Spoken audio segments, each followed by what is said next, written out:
Hi, it's Zeke with the Eastside Church of Christ. Thanks for joining us in our Eastside Bible reading for the week of April 26th through May 2nd, 2020.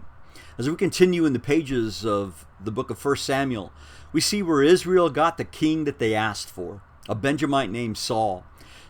Saul seemed kind of intimidated by the whole thing, though. We find that when it came time to publicly confirm him before the people as king, Saul was hiding under a pile of baggage. Later on, though, he seems to find a little more footing. We find that he proved himself as a pretty formidable warrior, and this bolstered his confidence. But unfortunately, we're going to find later on that pride and ego were ultimately Saul's undoing.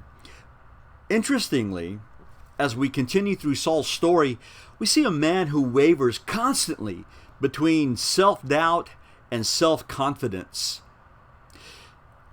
Later on, he ultimately disobeys God in a desperate attempt to keep his demoralized army together. And this brings a strong rebuke from Samuel, but along with it, a rejection from God as king of God's people.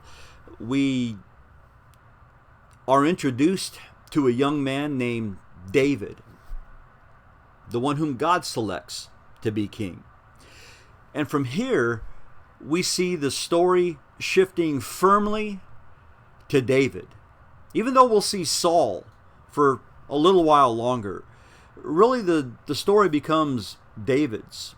There's an interesting tidbit in 1 Samuel 16 and verse 13 that says that upon his anointing by Samuel, the Spirit came mightily upon David.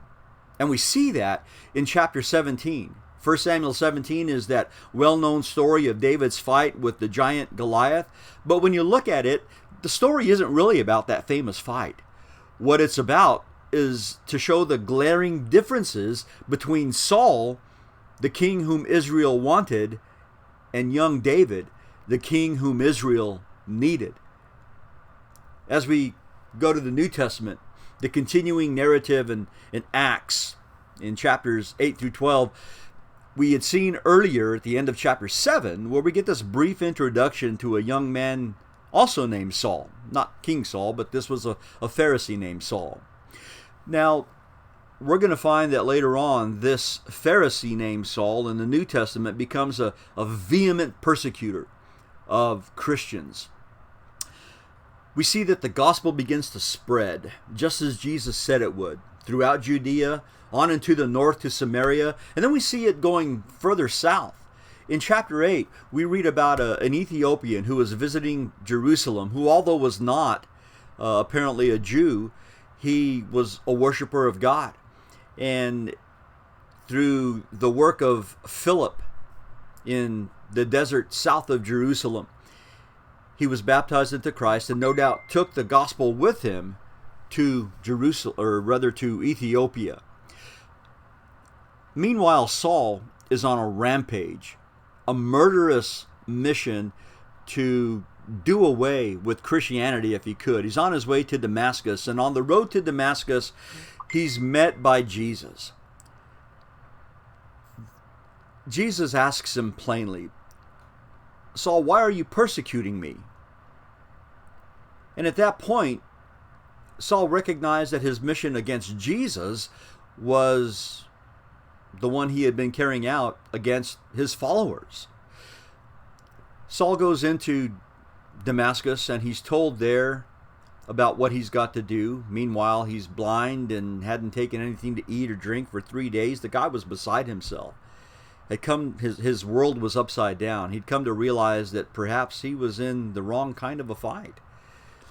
And he's converted to Jesus. And in fact, Saul's conversion to Christ is so pivotal that Luke records it twice more in the book of Acts, in chapter 22 and in chapter 26.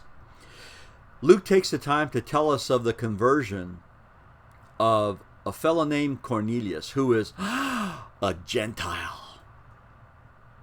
And it's that conversion that Peter will use later on in Acts chapter 11 to establish to doubting Jews in Jerusalem that Christianity is not just for Jews. Christianity is for Gentiles as well. It's for everybody.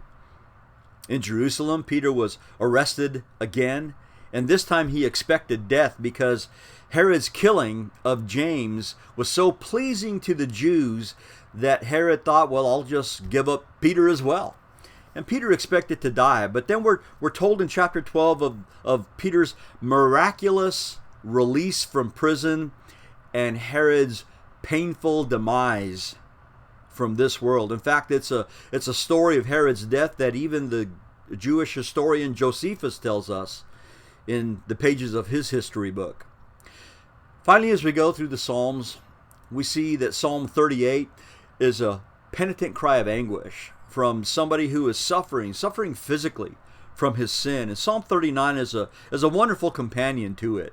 Psalm 39 tells us of the fleeting quality of life and the need to be right before God in this life. And then finally, Psalm 124 is a joyful offering of thanks and praise to God for deliverance. In fact, twice the psalmist says that had it not been for Yahweh, things would have ended in disaster. And that's true in any time, whether in the Old Testament or in the New Testament. Had it not been for God, things would certainly be disaster. But thanks to Him, He provides the answer for everything. Well, I hope you'll find some good things to read this week in the Old and the New Testaments. And thanks for joining us as we continue in our Eastside Bible reading for the week of April 26th through May 2nd, 2020. We'll see you next time. God bless you.